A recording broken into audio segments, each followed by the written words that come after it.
an bɛ Gandi Malien ka plateau sanfɛ ni wagati in na an b'a fɔ aw danse aw ka jɛmukan kɔnɔna na jɛmukan min n'an b'a fɔ opinion de peuple n'an b'a wele aw miirina bi ye juma ye bi ye mai kalo tile 30 ye san 2025 ka bɔ Gandi Malien ka plateau sanfɛ an b'a fɔ aw ɲɛna juma o juma nɛgɛ ɲɛ 9 wagati an bɛ don ni jɛmukan in kɔnɔna na an n'a limanaw an bɛ dɔgɔkun kɔnɔna kalo kɔnɔna awa thème minnu bɛ yen nɔ ni o bɛ yen nɔ jamana jɔ kuma fɛn fɛn bɛ yen nɔ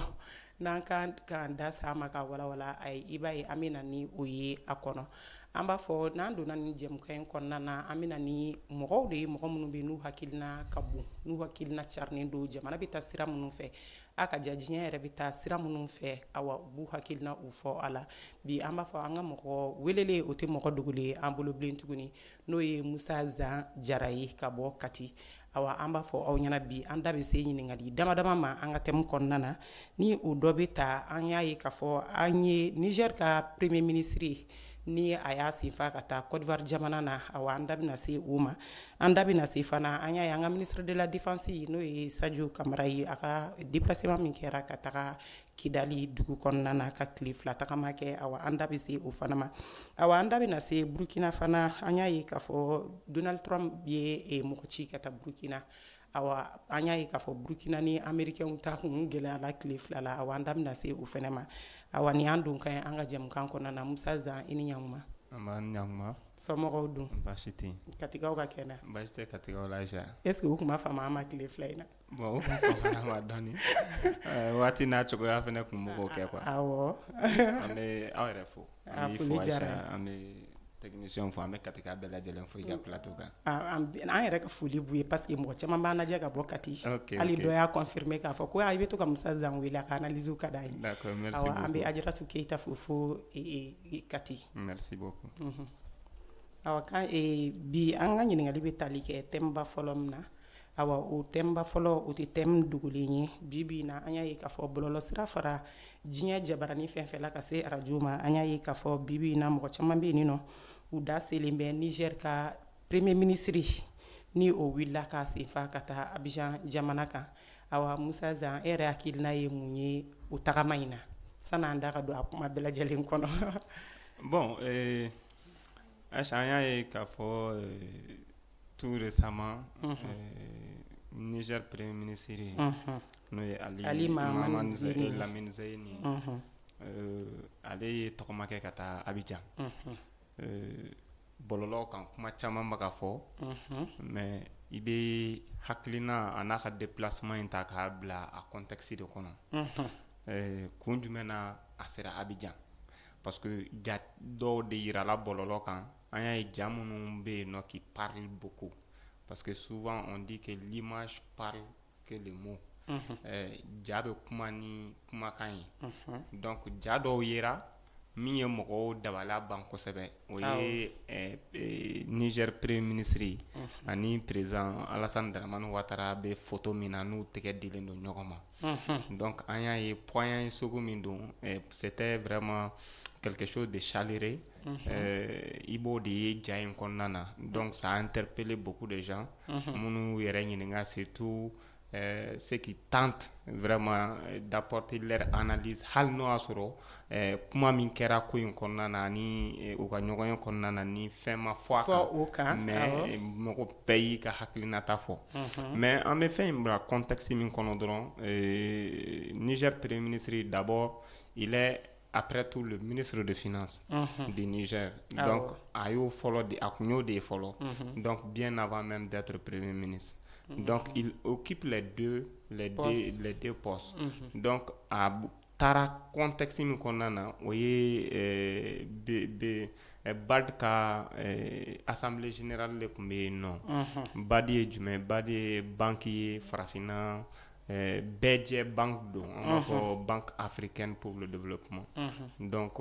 ale ye o gouverneur y'a kɛ ka tɛmɛ a ye servili kɛ Abidjan a y'a kɛ Gabon a y'a kɛ Togo i bɛ fɛ k'a fɔ ko Mahamani Ali Zeni avant qu'il soit ministre avant ka kɛ ministre ye a ye baara kɛ ni institution ne kɔnɔna na banque in kɔnɔna na donc banque in ka ɲɔgɔn ye san 5 ɲɔgɔn ye ba de tun bɛ yen n'o tun bɛ ka coïncider ni ɲɛmɔgɔ falen n'o ye président kura sigilen ye banque in kunna banque yɛrɛ président kura falenni ye parce que président min tun bɛ yen o ka mandat tun banna o ye nigérien tun ye donc ale ye san 10 kɛ donc ale ka mandat tun banna donc assemblée générale min tun kan ka kɛ o assemblée générale min tun kan ka ɲɛmɔgɔ kura sigi mais assemblée générale nin na a convoqué gouverneur de bɛ ɲɔgɔn sɔrɔ yen nɔ c'est comme a bɛ fɔ ko les gouverneurs des banques c'est comme banque ni représentants de bɛ diɲɛ PIB n'i ye membre ye banque in na a représentant dɔ bɛ o jamana kɔnɔ donc olu ɲɛmɔgɔw de bɛ ɲɔgɔn sɔrɔ yen a kɛra président sigi a ma kɛ président sigi san o san assemblée générale min bɛ kɛ donc a bɛ kɛ banque in siège yɛrɛ bɛ Abidjan o de y'a to a kɛra Abidjan donc depuis banque in créée la a siège bɛ Abidjan depuis 1964 k'a daminɛ 1964 la ka n'a bila fo sisan na banque in ɲɔgɔn ye bɛɛ bɛ kɛ Abidjan waati min na crise post électorale daminɛna Côte d'Ivoire en 2011 u y'a déplacé ka taga n'a ye Tunisie donc de 2013 à 2015 baara tun ma kɛ Tunisie mais stabilité nalen Abidjan o seginna ka na n'a ye donc Lamine Zeni ka tagali Abidjan a taara baara de contexte kɔnɔna na donc au baara in contexte kɔnɔna na c'est une personnalité aussi d'un état aujourd'hui a été en tant que simple gouverneur de la BAD a bɛ en tant que premier ministre d'un pays donc a tagalen président fɛnɛ ka opportunité au kɔnɔna généralement ni rencontre sugu la ça a réuni plusieurs personnalités africaines même au-delà de l'Afrique parce que BAD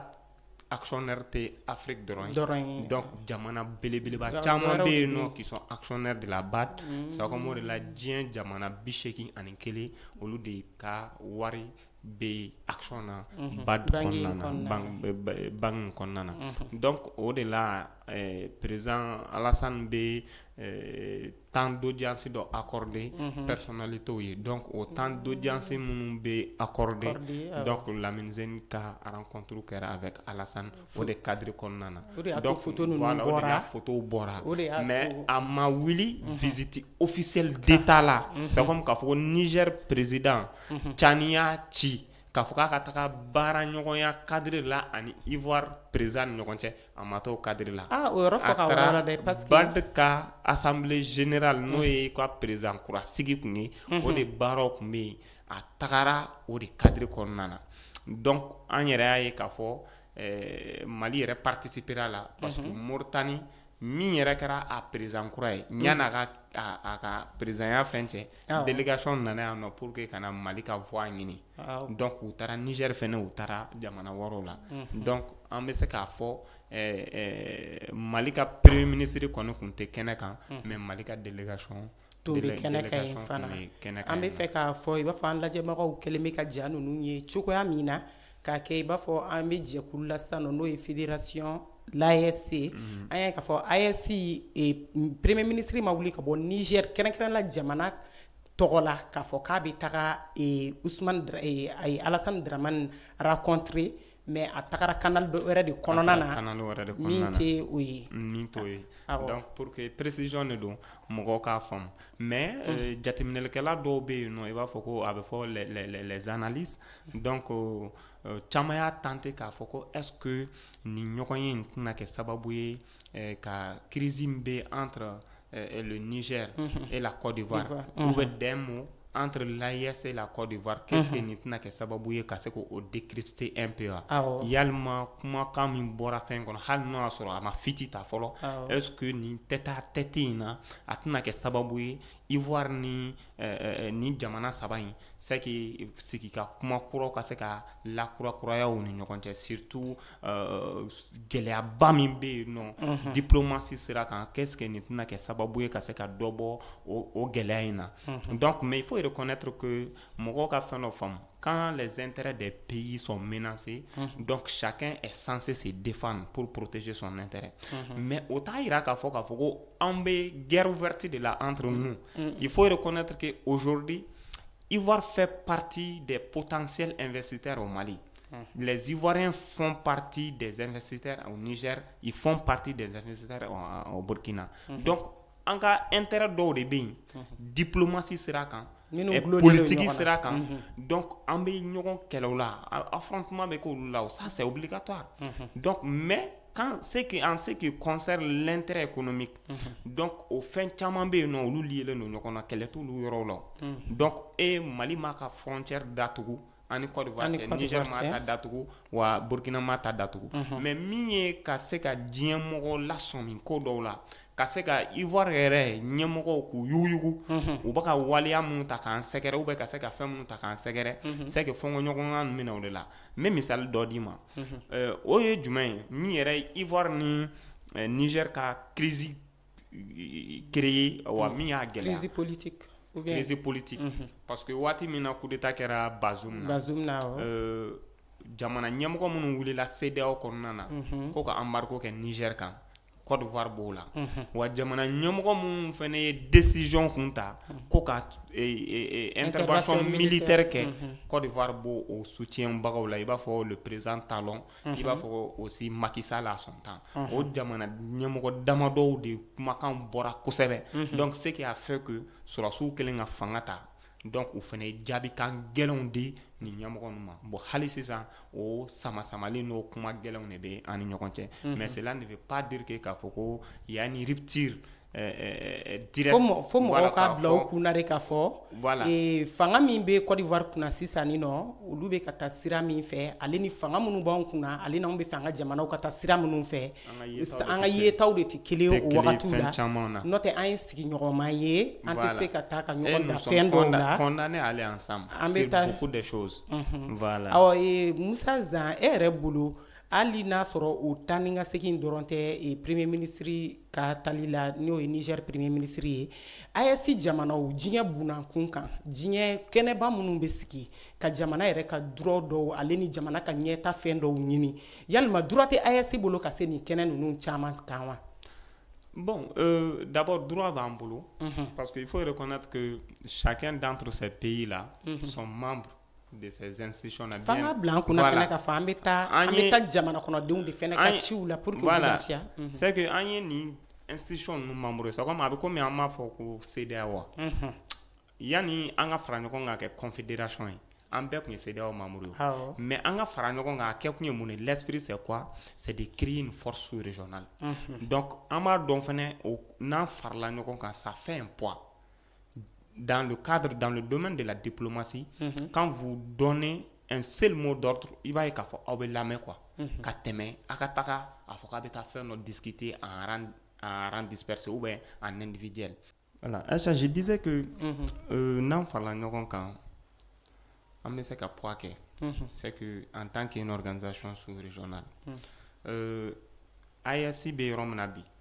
on a jamana une initiative pour être une confédération. Et l'objectif, c'est d'aller en fédération. Donc, Ali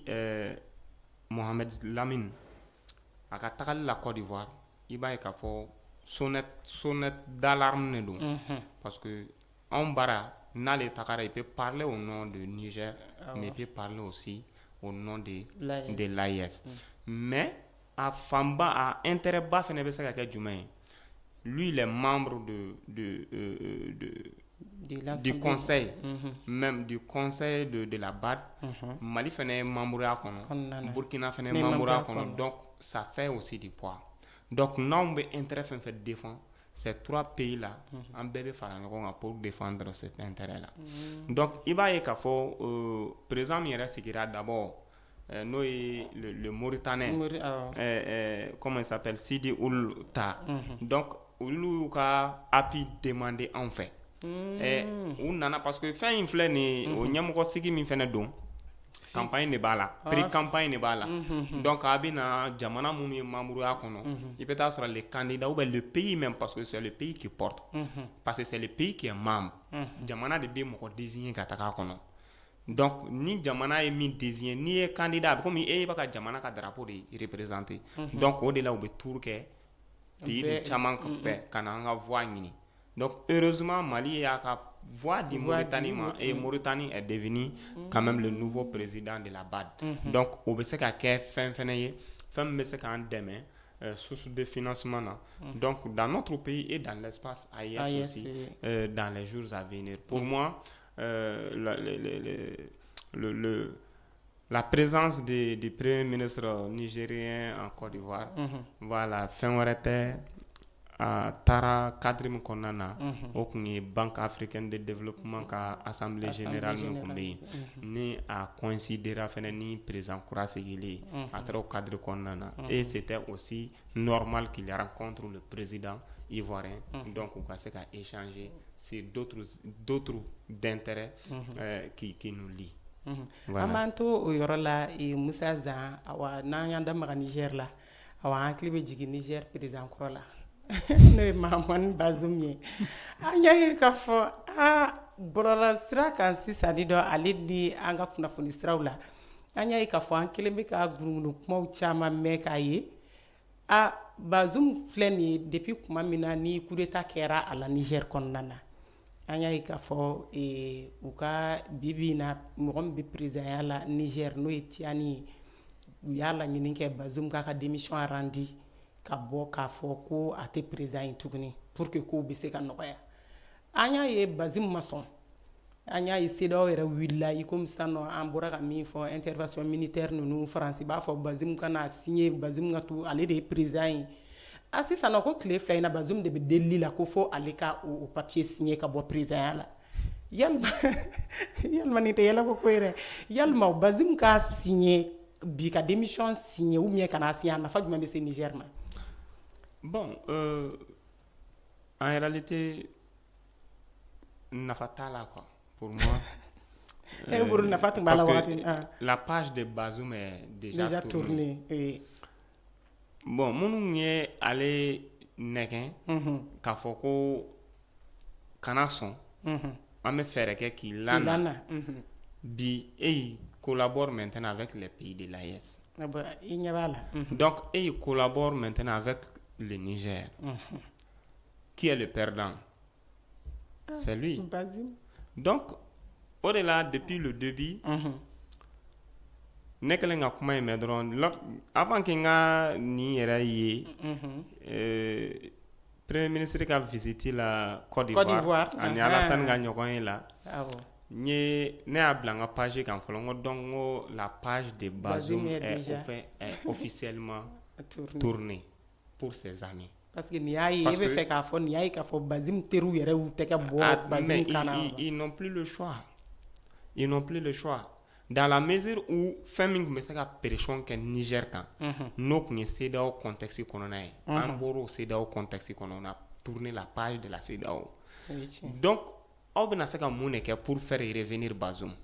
en tant qu'un simple citoyen ou en tant qu'un président. Mais Bazoum yɛrɛ sera ka da o la cogo di? Mais ils avaient tout le pouvoir, ils avaient tout le moyen parce qu'aujourd'hui, il faut reconnaître que ni organisation mbambolo, nos organisations sous-régionales,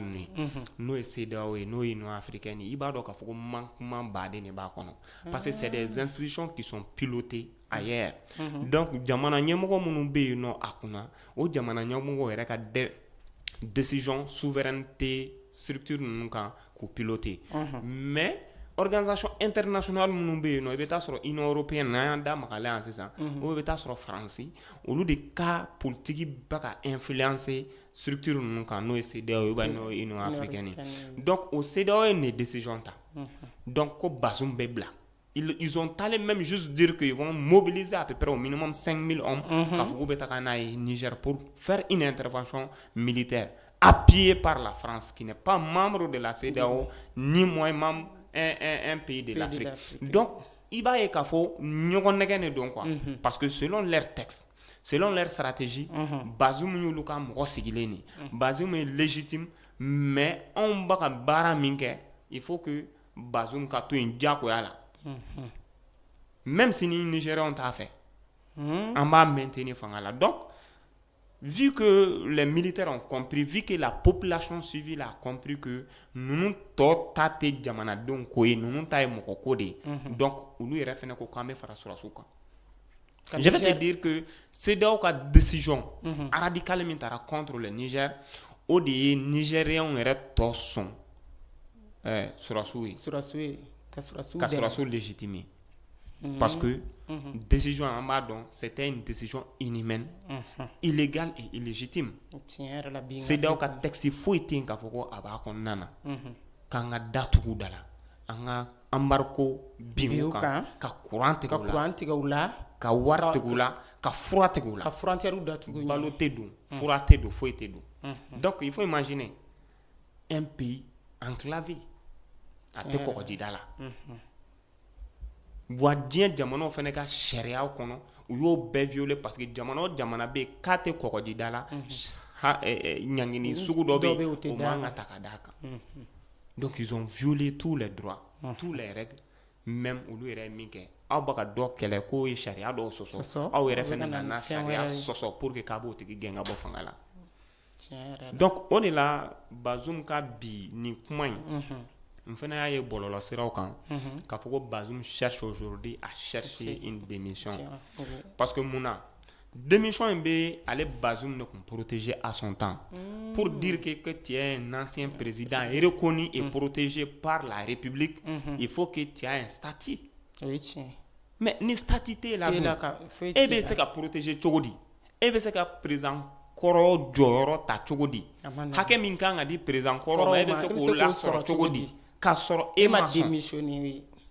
ici on a connu 2 coups d'état de ce genre coup d'état de 2012 contre ATT ATT a accepté de démissionner a y'a signé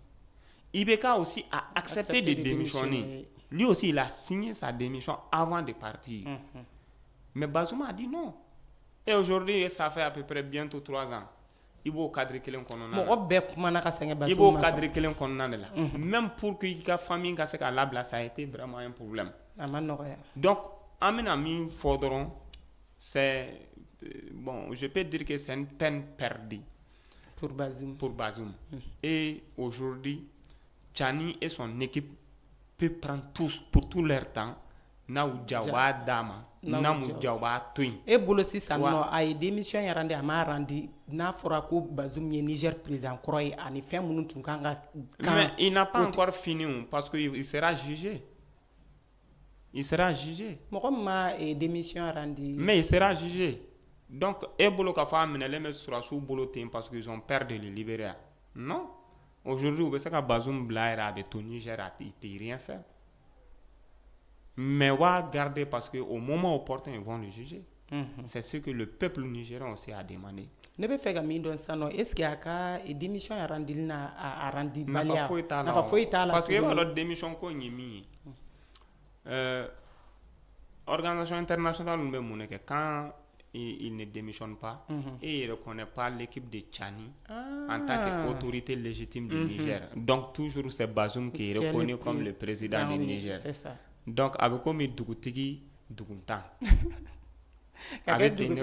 donc voilà a bɛ komi dugutigi duguntan ale b'o de cadre kɔnɔna na n t'a dɔn i bɛ se k'a fɔ cogo di ko ka maratigi y'a d'i ma cogo min na e yɛrɛ bɛ bolo la e bɛ bolo min kɔnɔ fɛnɛ bolo ɲuman tɛ o bolo min b'i ka i mara o bolo in de bɛ mara la e bɛ bolo min kɔnɔ o de bɛ mara la o de sago bɛ jamana la o de sago bɛ kiri la o de sago bɛ sɔrɔsiw la donc e bɛ fɛ k'e ka bɔ bolo la tuguni k'e ka se k'a fɔ k'e k'o tigilamɔgɔ kelen mara e bɛ se k'o mara cogo di a ma nɔgɔn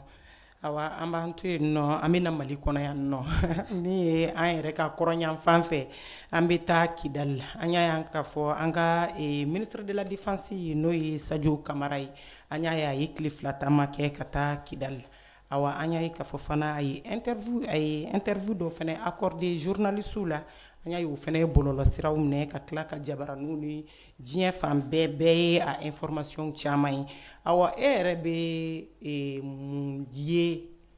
an ka ministre de la défense ka wuli ka taga Kidali ka tile 2 kɛ ka kow cogoyaw lajɛ fo ka tila ka interview kɛ ka kuma ka nɔgɔ bɔ fɛn caman na e yɛrɛ bolo a bɛ mun ko fɔ jamana kɔnɔna na sabula tun yirala k'a fɔ ko an b'a fɔ ko Kidali minɛna ko Kidali bɛ juguw de bolo halisa ko an ka jamana marabagaw yɛrɛ tɛ se ka se Kidal awa an ɲɛ b'a la premier ministre a sira Kidal awa journaliste ye reçoit yen awa armée bɛ yen nɔ u ka kɛnɛw nin na hakilina jumɛn bɛ e bolo ka ɲɛsin aw ma d'abord hakilina min ne la ka ɲɛsin ni le général corps d'armée Sadio Kamara, ministre de la Défense, a visité na Kidal. C'est que le gouvernement malien veut vraiment lancer quelque chose. C'est comme signal les dons. Ka nyeshin diema. Ka kla ka nyeshin tuguni Kidal marabaka koroma. Depuis le 14 novembre 2023, Kidal a été récupéré. Depuis le 14, ça fait 2 ans. Oui. Donc, Kidal et Mali est rejoint, c'était le bastion de la rébellion. C'est que Mali est que Daka Bamakachi, Daka Minkumi, ou Daka Belebele Bade Kuni Kidali. Bambarachu yɛrɛ dagalen tun u kun dagalen do Kidal yɛrɛ de kɔnɔ c'est pas que k'a fɔ ko daga min do fɛnɛ ko ɲina daga don ko transition daga don depuis Mali indépendance ma ta Kidal ye ni Bambarachu ka daga de donc o ye fɛn min ye i b'a faamu k'a fɔ c'est une histoire qui est en train d'écrire comme ça. Parce que Mali Fouradama, je dis et je répète, ma foi, mais c'est gars Mali Fouradama ka fanga ma delika boli Kidal ka 100% depuis Mali ka indépendance tala. Sambi saban ko nyina. Sambi woroko. Démocratie nalité. Depuis démocratie nalité depuis indépendance yɛrɛ tali. Malika fanga madelika boli Kidal kan à 100%. I b'a fɔ fanga bɛɛ bɛ jamana bɛɛ jamana yɔrɔ bɛɛ mara cogoya min na. Voilà. O ma deli ka da Kidal kan. A ma deli ka da Kidal kan quoi. Ni kuma c'est l'histoire hein. Ta document lajɛ. Sɛbɛnni fɛn fɛn kɛra crise kan. Sɛbɛnni min kɛra Kidal crise kan. A ma deli ka kɛ crise kan Mali kɔnɔ. Parce que depuis l'histoire, il ne se reconnaît pas malien. Oui.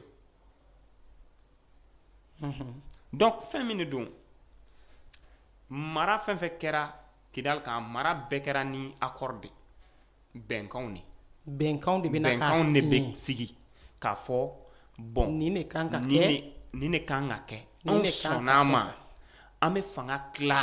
Mali n'anw cɛ. U b'a fɔ tan de fanga bɛ tila Mali na anw cɛ. C'est comme Kidal kun y'a dama yɔrɔ de ye. Kidal y'a dama jamana de ye. C'est comme un micro-état dans un état. Ni jamanakuntigi sigira Mali kunna n'i bɛ fɛ ka i ka fanga boli Kidal kunna i bɛ taa de ka taga bɛnkan sɛbɛn de signer. N bɛna min f'i ɲɛna Musa ye san 23 de kɛ. A b'a ka jamana in mara. San 23 kɔnɔ rébellion min wulila kɔnɔ maliyɛnw t'a da dɔn démocratie fanga nalen accord min signé accord de Tamarasek maliyɛnw ɲininka accord ye san 2 fo ka se san 3 ma k'a sɔrɔ accord in ma se ka appliquer à 100% parce que CCDF ma se ka kɛ joona o de accord aboutissement nana kɛ fo flamme de la paix en 97 par Alpha Oumar Konaré.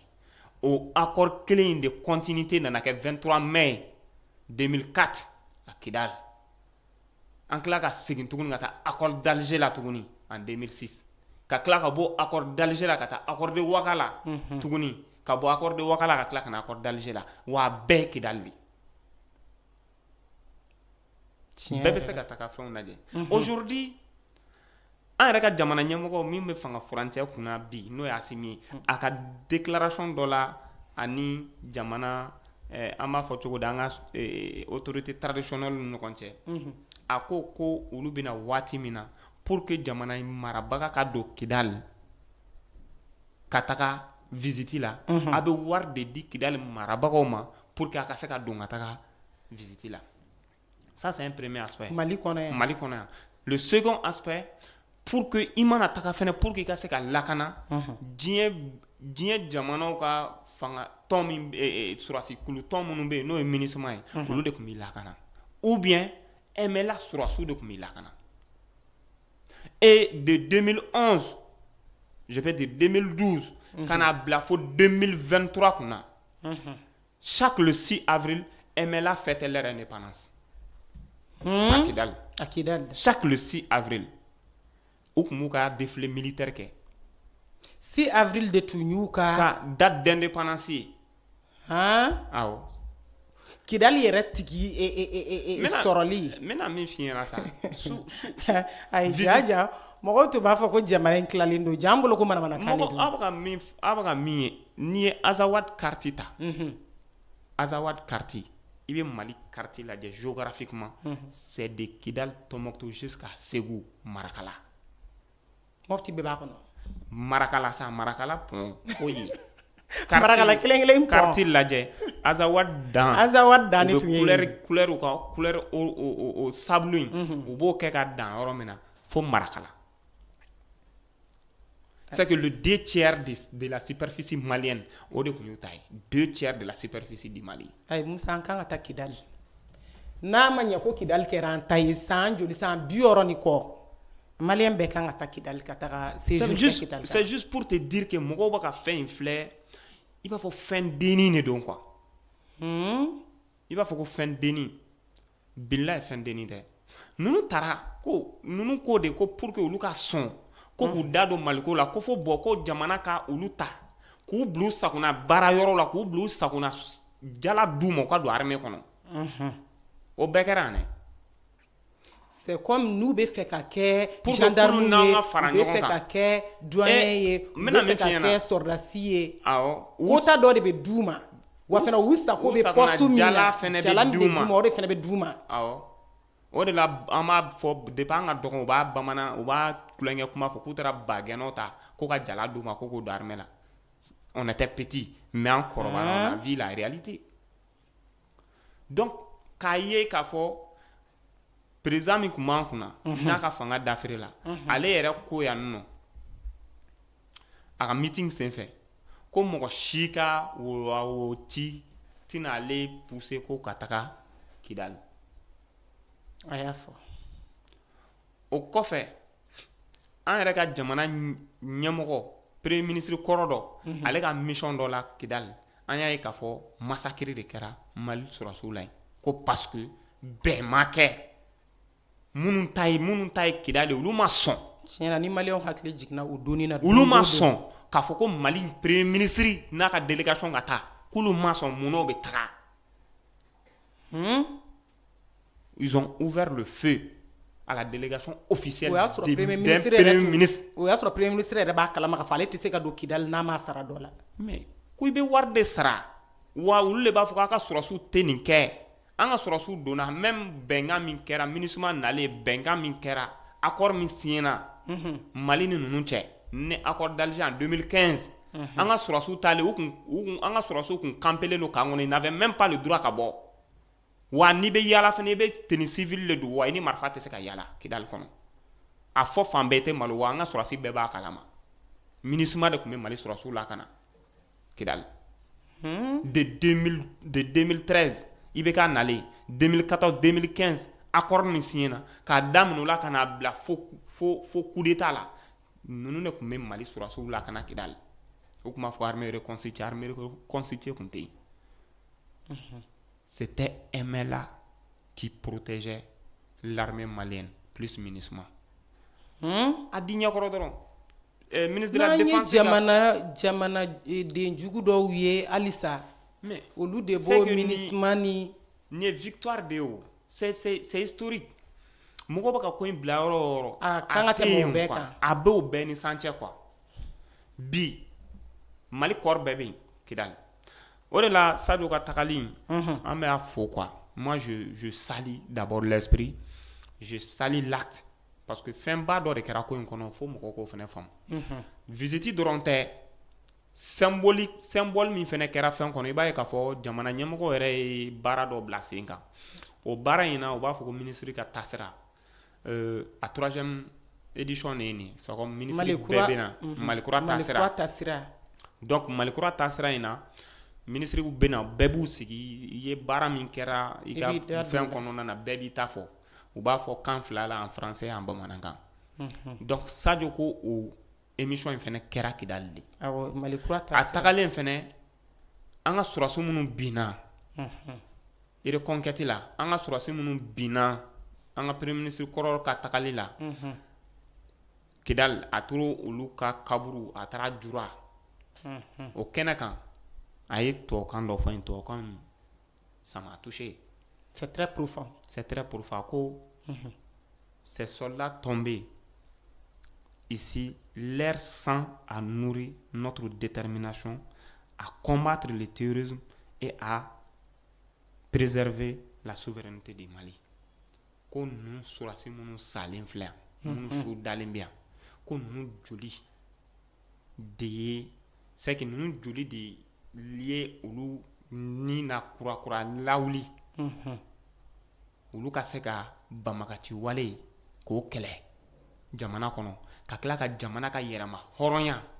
k'o fɛnɛ d'a ma souveraineté retrouvée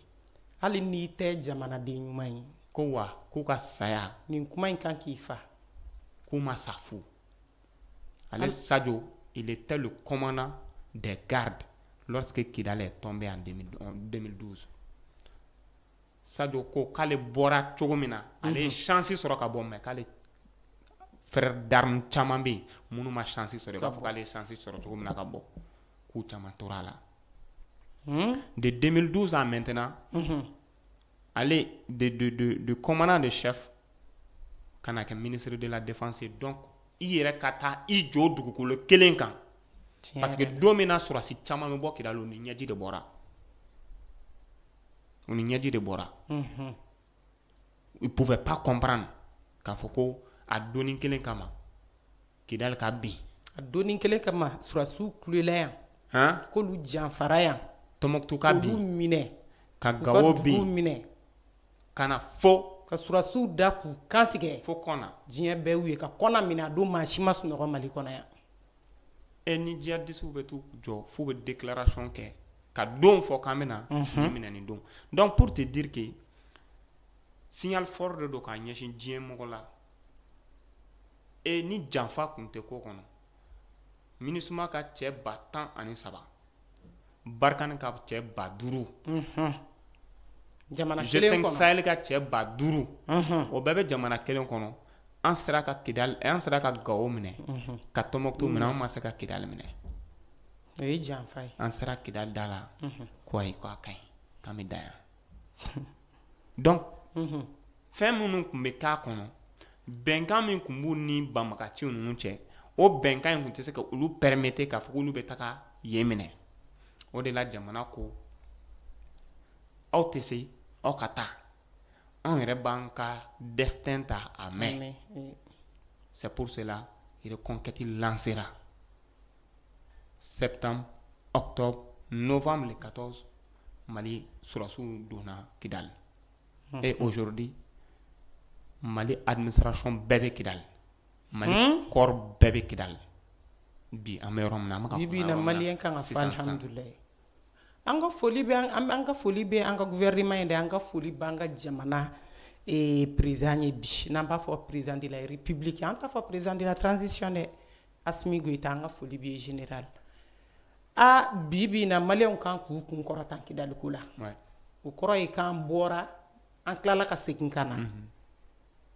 ko cɛya bɛ boli la mais n tɛ segin kɔ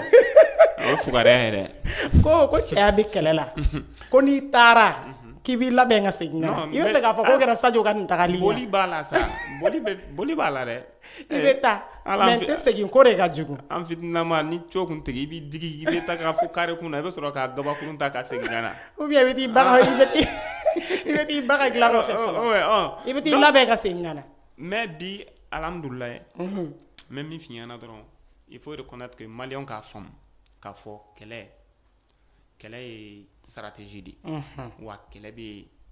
aspect caman de b'a kɔnɔ bi mɔgɔ caman b'a fɔ yan minɛlen don yan attaquera yan bɛ tan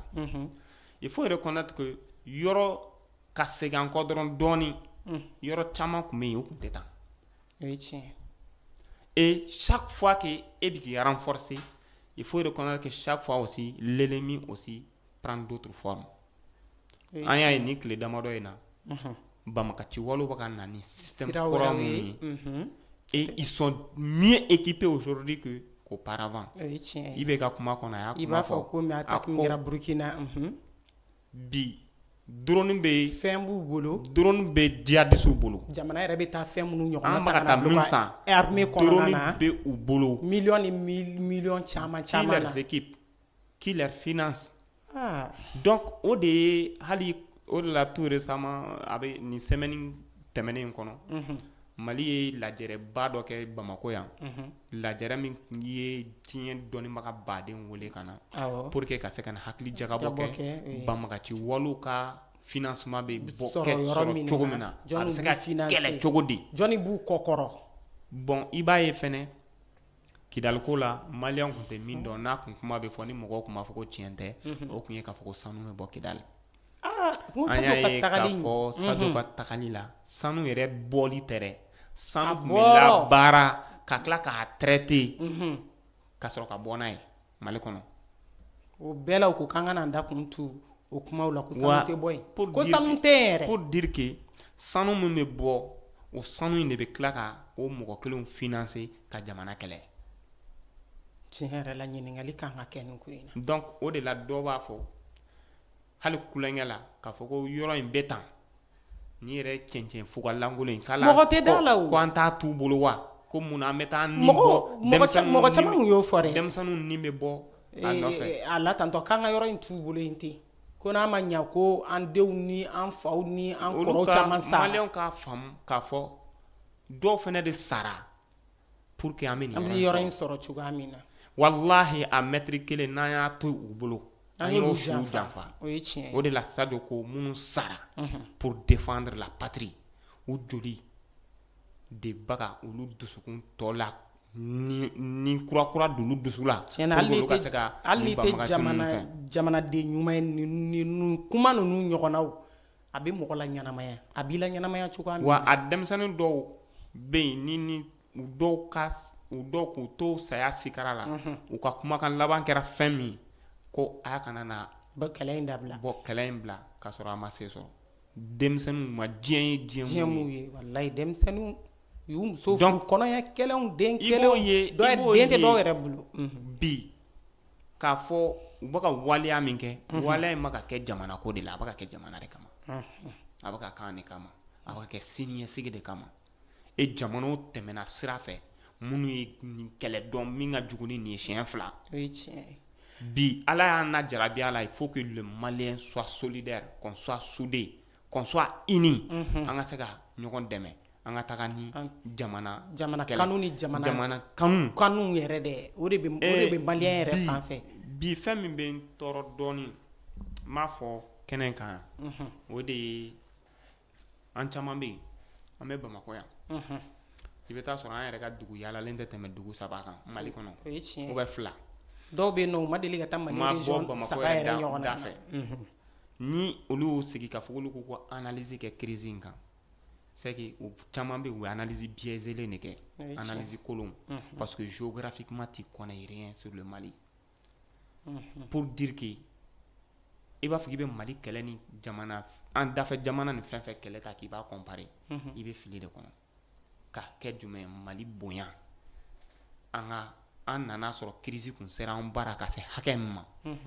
ani an bɛ ka kɛ ni moyen min ye i bɛ nin bɛɛ de ta k'a jateminɛ fɔlɔ et en plus ressources min tun b'an bolo humain min tun b'an bolo n'o ye kɛlɛkɛ cɛdenw yɛrɛ ye pour faire face à tout ça kɛlɛ in bɛ daminɛ waati min na ni Mali sɔrɔdasi effectif kun fɔra i ɲɛna k'a fɔ k'an bɛ ka nin kɛlɛ in kɛ ni moyen i tɛ se ka d'a la i tɛ se ka d'a la bi na don o don dɔ de bɛ o de la ninnu ko u nalen u ye recrutement kɛ u bɛ continuer ka recrutement kɛ halisa dɔ yɛrɛ u bɛ na kɛ an y'a ye ministre ka premier ministre ka fait un plan d'action gouvernemental là assemblée kono a ko ko kan 15,000 hommes ko kan ko recruter tuguni ka fara min be o ta bane minɛnw baka san sanfɛ minɛnw ni duguma minɛnw a caman baka san pour dire que bi kɛlɛ maka sira min ta il faut que malien bɛɛ de ka se ka fara ɲɔgɔn kan pour que exploit min kɛra Kidal ka se ka Kidal protéger an ka se ko exploit kelen kɛ dugu tɔw la parce que l'ennemi guerre n'a sɔrɔ aw bɛ guerre conventionnelle la i b'a fɔ k'a fɔ ko kɛlɛ ka nɔgɔn an tɛ guerre conventionnelle la c'est que ni e jugu a ka fɔ e ɲɛna k'a bɛ yan sisan aw bɛ bɔ yan k'a bɛ se yen o b'a sɔrɔ a bolila k'a taara yan fɛ a bɔra a bɛ bolila k'a taara yan fɛ donc ils sont comme ça en plus aussi u ni dugumɔgɔ caman de bɛ baara kɛ ɲɔgɔn fɛ u ni population caman bɛ baara kɛ e yɛrɛ t'a dɔn qui est ennemi qui est ami wa fɛnɛ an kɛrɛfɛ jamana ninnu fana u bɛ bɔ u bɛ bɔ baara min don an yɛrɛ t'a dɔn min don bi an ka bolo di ɲɔgɔn ma Mali ni Niger ni Burkina c'est que hakilina in ka ɲi kosɛbɛ wa hakilina in kan ka se ka dɛmɛ wa a bɛ se ka impacter an yɛrɛ da selen o yɔrɔ ma Musa Zan an b'a fɔ n ko an ye Turkiw ka délégation dɔ wililen ka na ni sɛbɛnw ye an b'a fɔ lettre ka n'u da an ka président ma concernant Algérie an y'a ye k'a fɔ don n'a tɛmɛlenw na an y'a ye Algérie an ka drone dɔ bugɔ ka bin awa o ye kɛra gɛlɛya caman ye bi Mali ni Algérie ni ɲɔgɔn cɛ maliyɛnw ma se ka sɔn a ma se ka diya maliyɛnw ye k'a fɔ ko ani Algérie bɛ sigiɲɔgɔnya la ko a bɛ se ka fɛn dɔw ta ka Mali sɛgɛrɛ ko fo ka se o yɔrɔ la an y'a ye k'a fɔ u bɛ k'a fɔ ko Algérie ye da caman gosi pour que a bɛ se ka gɛrɛ an ka président na bi ka kuma ɲɔgɔnya awa a dɛsɛlen don ka accès sɔrɔ mais bi ko sisan k'a ka wilili dan ye ka se Turkiw ma pour que olu bɛ se ka na kuma ɲɔgɔnya nɔgɔya cogoya min na an ka président ni Algérie ni ɲɔgɔn cɛ e hakilina bɛ taa mun na o yɔrɔ la sabula an b'a ye k'a fɔ fɛn caman bɛ yen nɔ an ka kɛlɛ in kɔrɔnyanfɛ kɛlɛ in kɔni an b'a ye k'a fɔ fɛn caman b'a kɔnɔna na mais Algérie fana y'a belebeleba dɔ ye fana. Oui, il faut que mɔgɔw k'a faamu k'a fɔ Algérie nous voit comme un pays olu ka influence kan ka to jamana min kan quoi c'est que an bolo duguma kuma bɛɛ an tɛ se ka yɛlɛ olu sanfɛ an man ka yɛlɛ u ni san cɛ o ye fɔlɔ ye filanan Algérie nous voit toujours en tant qu'un état faible et pauvre malgré qu'an y'u dɛmɛ dɛ an y'u dɛmɛ la guerre d'Algérie pour avoir leur indépendance Mali y'u dɛmɛ Algérie ka arrière base kun ye Mali de ye Gao u ka QG kun bɛ yen Moro Keita y'u dɛmɛ kosɛbɛ fo ka sɔrɔsiw diw ma ka taga kɛlɛ la contre la France u ka se k'u ka indépendance ta mais Mali ye Algérie kɛ i b'a fɔ ko a kɔrɔ parce que i b'a dɔn an baara yan nɔ chez nous an ka malien mara kɔnɔna na ani an ka mɔgɔ bonya cogoya la an bɛ dunan bila toujours ani san cɛ an bɛ gasi an b'a bila toujours ani san cɛ o de la gɛlɛya fɛn fɛn wulila Mali kɔnɔ an ni Touaregew ni ɲɔgɔn cɛ a kuma lasigi bɛɛ taara kɛ Algérie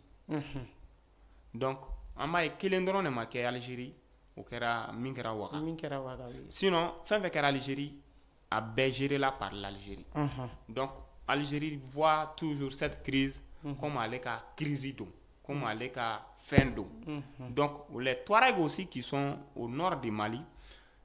partagent aussi la même culture que les Algériens, ils partagent beaucoup ensemble. Donc, Algérie leur voit plus d'eux que Maliens. Donc, on est fait un gɛlɛma yɔrɔ ye. Donc, fɛn caman bɛ yen, i b'a ye Mali rebelle chef caman tun ye Algérien de. Minnu ye tiɲɛniba kɛ an ka nord la, k'a daminɛ depuis 91 ka na fo sisan. Il y a Algériens don c'est des Algériens don mais u bɛna tiɲɛni kɛ Mali kɔnɔ yan u bɛ taa parce que olu ka so tɛ olu fɛ tɛ u ka jamana tɛ c'est des gens même qui ont des doubles nationalités i bɛ taa sɔrɔ Mali nationalité b'u bolo Algérie nationalité b'u bolo i bɛ taa sɔrɔ Algérie carte d'identité b'u bolo Mali carte d'identité b'u bolo o de y'a to u b'a fɔ ko maliyɛn dɔw bɛ Algérie ko maliyɛn dɔw n'an sigilen don k'an ni Algériens ɲagaminen don k'an man ka fɛn dɔw kɛ Algériens na kuma bɛɛ u bɛ na n'o piège ye kuma fɛn in na mɔgɔ bɛ Tinzan l'histoire de Tinzan k'a fɔ ko hali bi ko an ma se ka Tinzan minɛ k'a k'an ta ye à 100% parce que il faut reconnaître que Tinzan bɛ frontière de la en Algérie donc il y a Tinzan Algérien il y a Tinzan malien donc an bɛ fɛn min kɛ e mana kɛlɛ kɛ cogo cogo n'u tɛmɛna frontière kan i tɛ se ka taga bɛnkan foyi tɛ Mali ni Algérie cɛ k'a fɔ ko bon ko ni banbaganciw donna ka territoire kan k'u poursuivre o ta an n'u cɛ donc gɛlɛyaw de don donc Algérie voit toujours le Mali dans ces carcans là donc ale bɛ fɛ fɛnɛ an k'ale bonya cogo min na Mali ta ka an ta ka don da fɛ parce que lorsque les militaires sont venus olu ko non ka taa soumettre bilen mɔgɔ wɛrɛ ye k'an ka fɛnw ta ka taa non an ka bɔ cadre kɔnɔ la donc an mɛnna o la divorce min bɛ an ka autorités kɔnɔ ka ɲɛsin Algérie ma o man di Algérie donc Algérie bɛ fɛ toujours an ka to opposition Algérie aussi est resté provocateur malgré que a man ka k'a ye parce que Mali y'a bonya kojugu donc o de la crise in nana an ka gouvernement fɛnɛ kuma i b'a ye kuma gɛlɛnw caman fɔra an n'u ɲɔgɔn cɛ mais c'est pas que le Mali a demandé à la Turquie k'a fɔ ka intervention kɛ c'est la diplomatie turque qui s'est proposée k'a fɔ k'u bɛna intervention kɛ u ni Mali ni Algérie cɛ jɛɲɔgɔnyaw cadre la parce que baaraɲɔgɔnya bɛ Mali ni Turquie cɛ wa baaraɲɔgɔnya bɛ Algérie ni Turquie cɛ bon en plus Algérie ye drone min jigin drone ni Turquie ku drone ni et drone in fɛnɛ filɛ nin drone ni répétélenba de don diɲɛ kɔnɔ donc k'a ye k'a fɔ ko drone n'a été abattu facilement comme ça i b'a ye k'a fɔ a ma ɲi Turquie ka marché ma a ma ɲi a ka marché ma a bɛ komi Pakistan ni Inde ka tile fila guerre min parce que an b'a ye k'a fɔ n'i y'a ye k'a fɔ ko an ka drone na a sera ka bugɔ ka bin o cogo la an b'a ye ni Algérie bɛ sanni kɛ Turquie fɛ i b'a sɔrɔ Turquie de bɛ drone in dɔn kosɛbɛ mais Turquie b'an bara yan awɔ parce que contrat kɔnɔ n'u y'a feere ma ils ont une période k'aw assister jusqu'à ce que aw ka mɔgɔw ka se ka fɛn kɛ et jusqu'à présent an ka mɔgɔw fɛnɛ bɛ taga kalan kɛ Algérie safurula Turquie pour que u bɛ se ka fɛn dɔn cogo min na mais Turquie ta ye min olu bɛ k'u ka relation de protéger olu bɛ k'u ka vente de protéger olu bɛ k'u ka intérêt fɛnɛ de protéger parce que Mali ni Algérie ka mankan o t'olu fɛnɛ arranger et donc jateminɛlikɛlaw ye kuma dɔ fɔ tout récemment Mali ni Algérie ka crise kɔnɔna na parce que lorsque crise déclenchera c'est les deux autres pays de l'AES ont soutenu le Mali contre l'Algérie et Algérie dun fɛnɛ ni Russie ka di o de la Russie ka défilé national la le 9 mai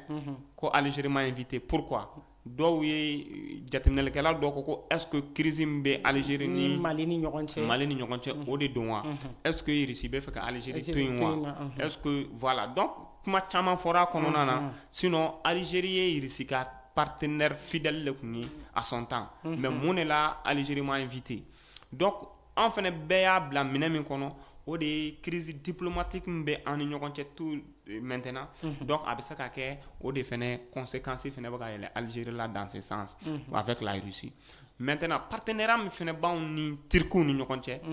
Turquie bɛ fɛ k'o protéger kosɛbɛ parce que a bɛ dépend mun de la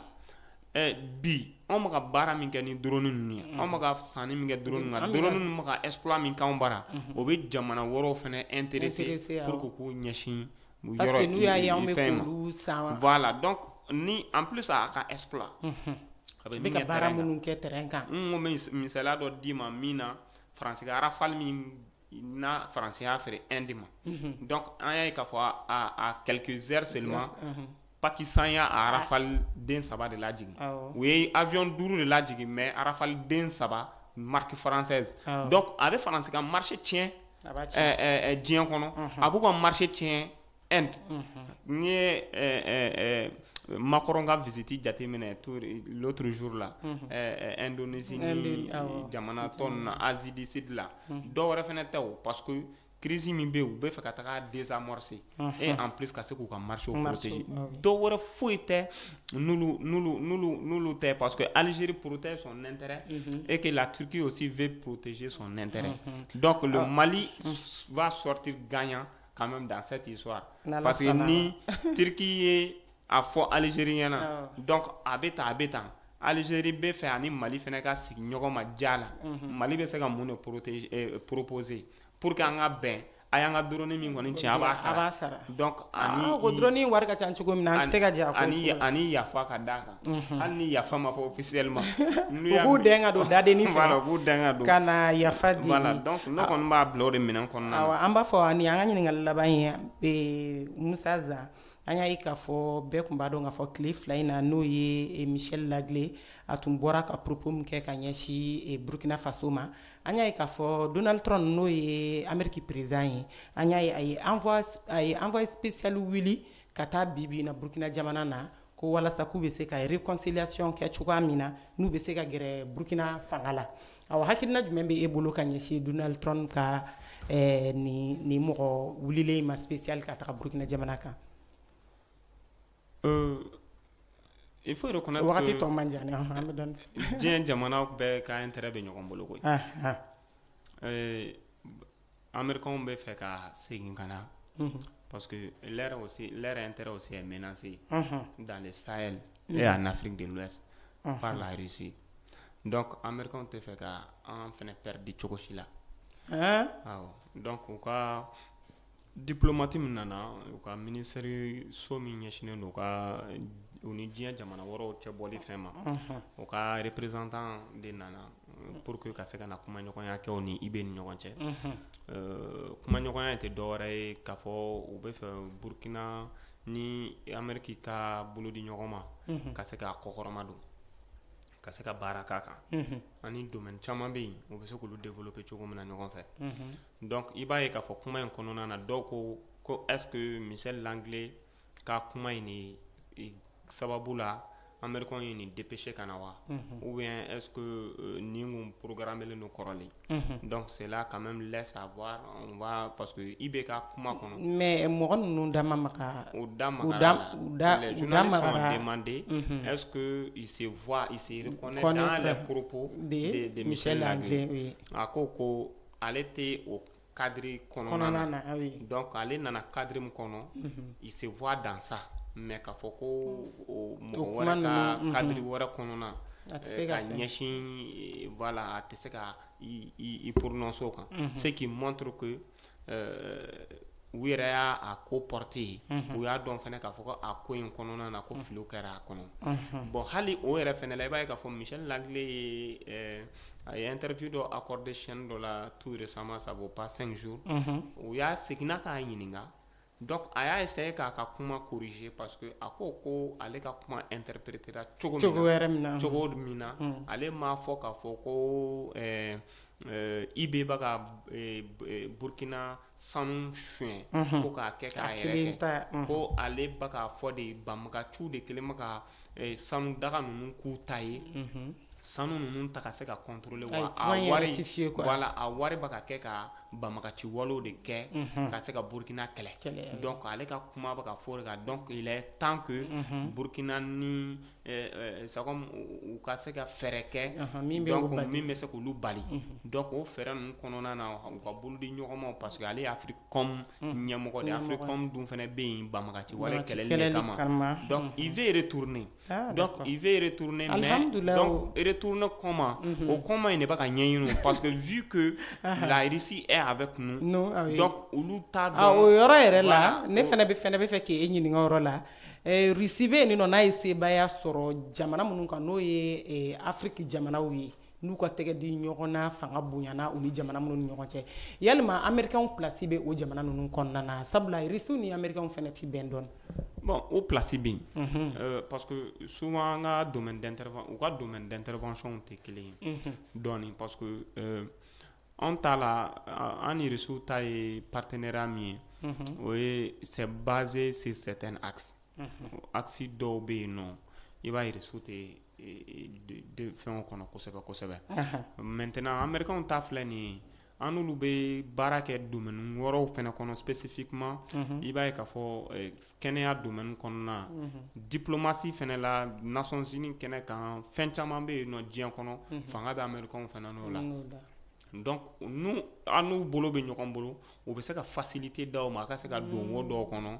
diɲɛ kɔnɔ i b'a fɔ fɛnɛ ni aw fɛnɛ n'u bolo be ɲɔgɔn bolo aw bɛ se k'olu fɛnɛ dɛmɛ u ka prise de position na diɲɛ kɔnɔ ko dɔw la parce que fɛn ninnu liyelen de don mais Musa an b'a fɔ bibi na Afrique jamanaw kɔnɔna na risiw bɛ yen nɔ position minnu n'u bɛ k'a ɲini bi Afrique jamanaw kɔnɔna na est ce que américains fɛnɛ ka ɲinini tɛ olu fɛnɛ ɲɔgɔnnaw ye. U bɛɛ ɲɛ bɛ ɲɔgɔn na o mais qui va sortir gagnant donc au de la bi an ka président ye principe min fɔ k'a fɔ ko jamana bɛna baara kɛ n'o chemin ni nana an t'i rejeter dɛ n'i bɛna an b'o de siraw yiri la quand tu acceptes de travailler avec nous sur ces conditions oui on est d'accord an bɛ se ka baara kɛ n'i bolo o la mais n'i ko k'i t'o de la salam lafiya an bɛ ɲɔgɔn bila donc o de la faransi m'o de faamu ale fɛn na ale ka parrain ye Amérique ye ale y'i yɛrɛ lademi ale mana taga Amérique de tila ka na donc les Américains ont toujours joué au dos des Européens nin de sira kan i b'a ye k'a fɔ olu bɛ Amérique ka ci de la olu bɛ Européens pousser k'u bila olu de bɛ ko kɛ a bɛ n'i taara sira wɛrɛ fɛ dɔrɔn olu fɛnɛ bɛ na sira wɛrɛ fɛ jɔn de ye Ukraine kɛlɛ déclenché c'est les Européens olu de ma Zelensky pousser ka Donald Trump kɛlɛ jɔn de nana k'a nafa bɔbaga ye c'est les Américains Amérique de ka kɛlɛkɛminɛnw tun bɛ feere Amérique de nana sa ko bɔn ko kɛlɛ ban kuma sera k'an k'an sigi an bɛna mun sɔrɔ donc Européens ta ye jumɛn ye wagati cogoya kama an b'a fɔ Musa Zar ni Ala ye don wɛrɛ yira an na an bɛ ɲɔgɔn sɔrɔ nin kɛnɛ in kɔnɔna na awa an b'a f'i ɲɛna folikan jumɛn b'i bolo k'a lase an ɲɛjɛbagaw ma techniciens bɛ k'a fɔ k'an ka heure sera f'a tɛmɛna an bɛ foli kɛ ka ɲɛsin an lajɛbaga bɛɛ lajɛlen b'a mɛn nin wagati in na Mali kɔ kan vraiment an bɛ yɛrɛ fɔ an bɛ techniciens fɔ vraiment an ka foli b'i yɛrɛ awa an b'an lajɛbagaw fo Mali kɔnɔ ani Mali kɔ kan an b'a fɔ an ka techniciens ye hali n'a sɔrɔ an donna an bɔra an ka heure kɔnɔna na dɔɔni awa an b'an lajɛbagaw fɔ a ye émission a y'a aimé a ka partager awa k'an bɛn diɲɛ wagati wɛrɛ nin kɛnɛ in kan aw miirina de don opinion du peuple aw balimamuso n'aw denmuso n'o ye Aïcha Bintu ye ale de tun bɛ ka jɛmukan in lase a k'an bɛn diɲɛ wagati wɛrɛ